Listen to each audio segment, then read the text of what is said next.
I started to make art really because of meditation. I had just started meditating not long before when one day I got this impulse to go to my desk, which was a mess at the time, I remember, and clear it. Like, when you've been like procrastinating a task for a long time, and it was one of those things where my desk was like piled up with stuff.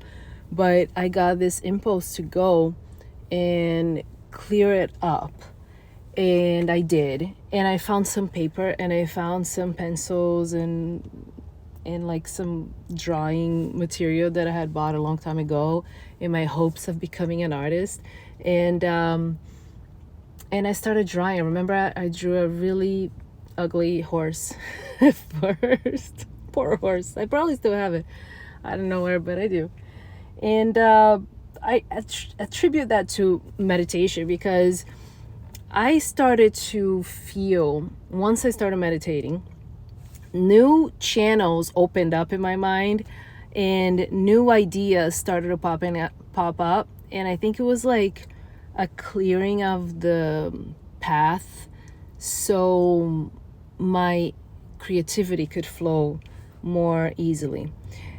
Being an artist had been, to me, like, some other people have different dreams, but to me it had been one of those things where you're like, well, you're born with talent. You either have the talent or you don't.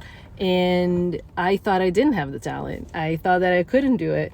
But it was always something I admired in others, and I thought it was so cool. And I wish I had been born with this particular gift. But I didn't understand that there might be some innate part of you that is born as a creative person. But I really think that I had that part. I was creative. I loved, art, and I loved to create beautiful things. But I didn't have the talent or the skill. Sorry, the skill. So I thought talent equals skill, but really skill is something you can learn, like cooking, or there are different things that you can just study either hard or you catch up and you learn really fast. But the skill, the drawing skill, the all of that, painting, sculpting, these are skills you can learn. You can take classes and you can invest your time and you can learn. So really what meditation did for me is just cleared the path of towards that dream, but it cleared by removing my limitations, my limiting beliefs. And ever since I started meditating about 14 years ago, meditation has cleared my limiting beliefs systematically over time about everything, every single thing, to the point where now I'm creating. Let me show you. I thought of this because I had this with me. I have a mail club where it's like an art subscription. I send art to people every month, and it's an art print. Can you see? The light is kind of weird here, but it's an art print and an almanac. And the almanac has a lot of different activities and writing, stories, art, all kinds of things, like filled with art, filled with creative work, including writing, because now I am a writer as well. And check it out. This is the back and this is the front. And all of this right out of my head, right out of my imagination, right out of my self-belief. And it all started when I started meditating. All of this belief in myself, my creativity, my flow, to the point where even when I proposed to myself, I'm like, you know what? I'm going to do this mail club. I'm going to do this art subscription. And I had a little resistance. I'm like, well, am I going to be able to create art every month to this level? What if I want to stop? But I had all of these worries, and all of the worries have been unfounded. Like, this has been 6 months in the making. I've been sending art every month for 6 months. And I just get more ideas. I just get more excited. I just get better at it. I get faster. Another thing I used to tell myself all the time is that I was I'm a slow artist. I make everything really slowly. It take a long time. But I think I just took a long time because I had like no purpose. I was just painting for myself. I was drawing for myself. So it was whenever I wanted to. But when you have a deadline and you have to send art every month, I did the issue I'm working right now. This is the issue that is being mailed right now. And there's the other issue that's going out after this next month. I finished 80% of it in a day. I was so shocked because I'm not going to show you everything, but there are many drawings, many paintings, many ideas and writings, different things in here. And also doing the layout, make sure that when it prints, it looks good and looks right. Everything is centered. Like there's so much work involved in something like this. And also I have to paint something new every month and make sure that the digital file looks good. I paint, I either scan it or photograph it, and then I have to edit the digital file to send it to the printer. And sometimes I have to edit it a lot, to take like little specks of dust and different things like that. I have to manually sort of edit everything on my iPad.